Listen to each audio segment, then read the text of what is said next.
નમસ્કાર. ભારતીય સંસ્કૃતિ મુજબ ઋષિમુનિઓએ ખૂબ સરસ મજાના તહેવારો આપણને આપ્યા છે. બહુ ટૂંક સમયમાં હોળીનો તહેવાર આવે છે. વૈજ્ઞાનિક મહત્વ પણ એમનું ખૂબ છે. પૌરાણિક મહત્વની સાથે વૈજ્ઞાનિક મહત્વને ભૂલી ગયા અને એને કારણે આપણે હાલના સમયમાં આપણને જીવવા માટે અગત્યના એવા જે 5 પ્રાણ તત્વો છે, પૃથ્વી, આકાશ, અગ્નિ, જળ અને વાયુ, એનું વિચાર્યા વગર આપણે ઉત્સવોની ઉજવણી કરીએ છીએ અને એટલે પ્રકૃતિ ઉપર ઘાતક અસરો થાય છે. ત્યારે મારે આપ સૌને જણાવવું જોઈએ કે આ હોળીનો તહેવાર એ વાયુ અને અગ્નિ માટેનો છે. જ્યારે આપણે હોળી પ્રગટાવીએ છીએ ત્યારે એમાંથી જે મુક્ત થતા વાયુઓ હોય છે એની અવકાશમાં ખૂબ અસર મોટી થતી હોય છે.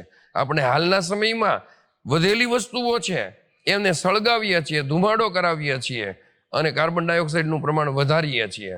ત્યારે વૈદિક રીતે આપણે સૌ હોળીનો જો તહેવાર ઉજવીએ, ગાયના છાણમાંથી બનેલી સ્ટીક, ગાયના છાણા, અન્ય દ્રવ્યો, એની બહુ સરસ રીતે આપણે હોળી કરી શકતા હોઈએ છીએ. અને તો કાર્બન ડાયોક્સાઇડ જે વધી ગયો છે એની જગ્યાએ વાતાવરણ એટલું શુદ્ધ થાય, આ તમામ દ્રવ્યો છે એ સળગે એટલે એટલા સરસ વાયુઓ મુક્ત થતા હોય છે કે ઘણા બધા કિલોમીટર સુધી એની પોઝિટિવ અસર થાય છે. ત્યારે આપણે સૌ વૈદિક હોળીમાં જોડાઈએ. ઉત્તરાયણ વિસ્તારમાં વીઆઈપી સર્કલની આસપાસની 30 જેટલી સોસાયટીઓને અનુલક્ષીને એક સામાજિક રીતે પણ સમાજ જોડાય એવા એક અભિયાન સ્વરૂપે અનમોલ લાઇટ્સ અને એમ્પોરિયસ ગેલેક્સીની વચ્ચેનું મેદાન છે શાંગ્રી લાઇટ્સની સામે, ત્યાં હોળીના દિવસે સાંજે 7 વાગ્યાથી કાર્યક્રમ આપણો વૈદિક પદ્ધતિથી શરૂ થવાનો છે. એમાં શૌર્ય પ્રદર્શન છે, સ્તોત્રનું પઠન છે અને વૈદિક રીતે આપણે હોળી ઉત્સવ ઉજવવાના છીએ. ત્યારે આપ સૌને વિનંતી કે આપણે ચીલા ચાલુ છે